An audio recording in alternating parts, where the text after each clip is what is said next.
on Blake Lively's claims that she was allegedly harassed by this guy when they shot the movie It Ends With Us, a film about domestic violence. And was Justin didn't harass Blake. Blake was interested in wresting control of this movie away from Justin, who was the director and the producer. She was just an actress in it. And to the point where this guy was in the basement at his own movie's premiere. And that what in fact happened was you guys were the ones out there generating negative press against Justin. You guys were the ones who were trying to ruin Justin at the Reynolds penthouse in Manhattan, where Ryan Reynolds allegedly bullied Justin so badly that a Sony representative, and her biggest takeaway was, it was so nasty. There's just so much more to the story, and the media's already like self-flagellating. Oh, we were too mean to Blake. And now you see text messages from Blake Lively comparing herself. She's the mother of dragons in Game of Thrones, that she too has her dragons, Ryan Reynolds and Taylor Swift. What Brian Friedman alleges is, and that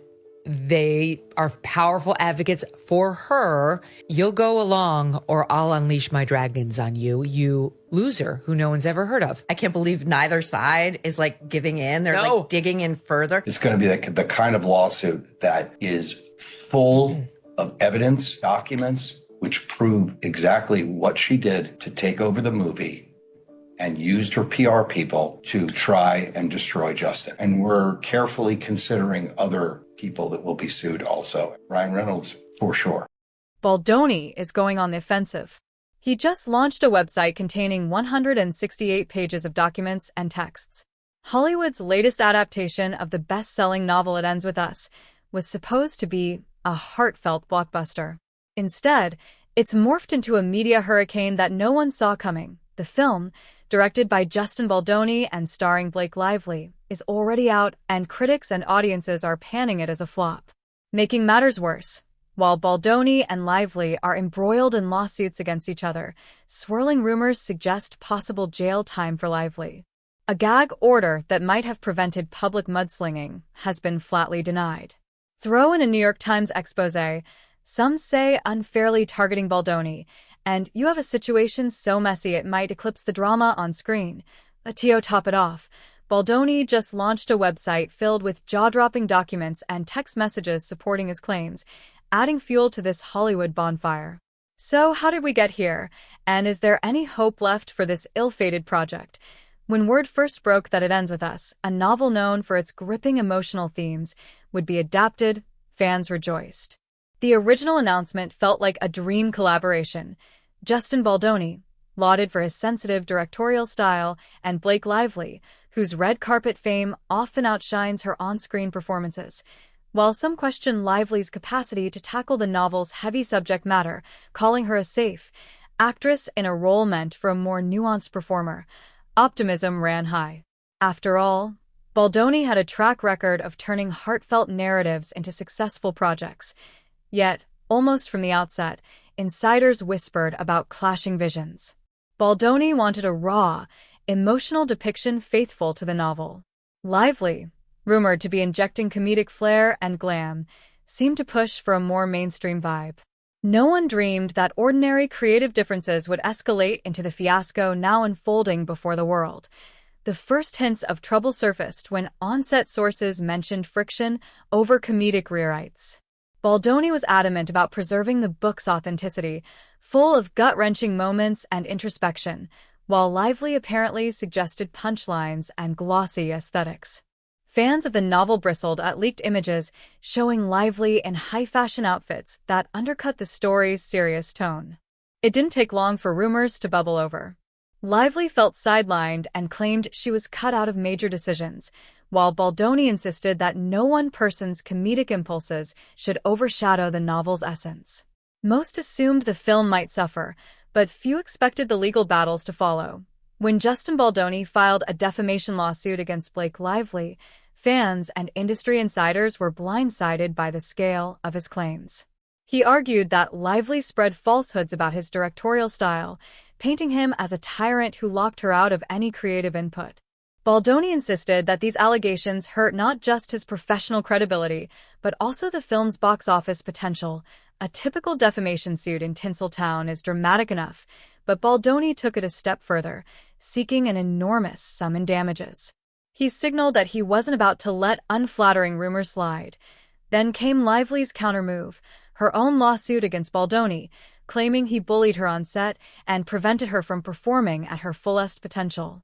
Suddenly, this was more than just a spat. It was an all-out legal war. Despite the mounting legal drama, the studio pushed ahead with the film's release. For many fans, this was a chance to see whether the adaptation had any of the novel's emotional power. The verdict? An overwhelming sense of disappointment. Critics slammed the movie's inconsistent tone, a jarring blend of tearful confessions and misplaced humor that clashed with the book's raw themes. Box office numbers further underscored the film's failure to resonate, leaving everyone asking, was the movie doomed by creative clashes before it ever had a chance? The fiasco overshadowed promotional efforts, with Baldoni and Lively's legal brawl dominating headlines. Now, the film stands as a cautionary tale, serving up cringeworthy proof that behind-the-scenes chaos often results in an on-screen misfire, in a desperate attempt to stop the public mudslinging. One side, insiders hint it was Lively's team, requested a gag order to bar both parties from speaking out. The court refused, keeping the door wide open for daily bombshells from either side. The result? Every new piece of evidence, real or speculative, has been broadcast through tabloids and social media. Without a gag order, both Baldoni and Lively continue to defend themselves in the court of public opinion.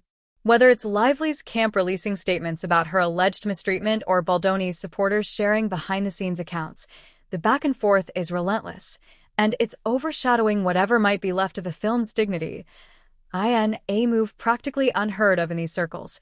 Justin Baldoni launched a website dedicated solely to the lawsuit, complete with a trove of documents, text messages, and production emails. According to Baldoni, this proof validates his accusations that Lively knowingly twisted facts and manipulated public perception to make him look like the bad guy. Fans and industry watchers are clicking through these files with morbid fascination. Some texts reveal Lively pushing for comedic twists that undercut pivotal emotional scenes. Others allegedly show her backtracking once negative fan feedback surfaced. While critics argue that Baldoni's decision to go public might be a PR stunt, his supporters view it as a transparency mission. He's laying it all out so the truth can be seen. Enter the New York Times, a publication typically revered for high-standard reporting. In a twist that is Team Baldoni crying foul, a recent feature piece seemed to heavily side with Lively's narrative, painting Baldoni as an unyielding force who bullied a struggling actress. Baldoni's supporters call it a smear campaign, claiming the Times article cherry-picked facts and omitted critical information found on Baldoni's new website. The article sparked a wave of social media backlash. Some labeled Baldoni uncompromising, while others pointed out the Times' track record of occasionally running pieces that spark controversy. Baldoni's legal team insists this piece was only published after private communication with Lively's camp, implying a hidden agenda. Whether that's accurate or mere conjecture remains to be seen. If a calamitous box office run and dueling defamation suits weren't enough, rumors swirl that Blake Lively might be in even deeper trouble. Whispers suggest she provided or endorsed allegedly doctored evidence in her countersuit. If true, and if proven in court, that could lead to perjury or obstruction charges, crimes that carry the potential for jail time. Legal experts caution that rumors of a 5-year sentence are likely inflated, but the mere mention of prison for a Hollywood star, safe, actress, or otherwise, generates headlines. Baldoni's team hasn't officially confirmed they're pursuing criminal avenues, but if the evidence on his website is as damning as he claims, Lively might indeed face a legal nightmare beyond defamation damages.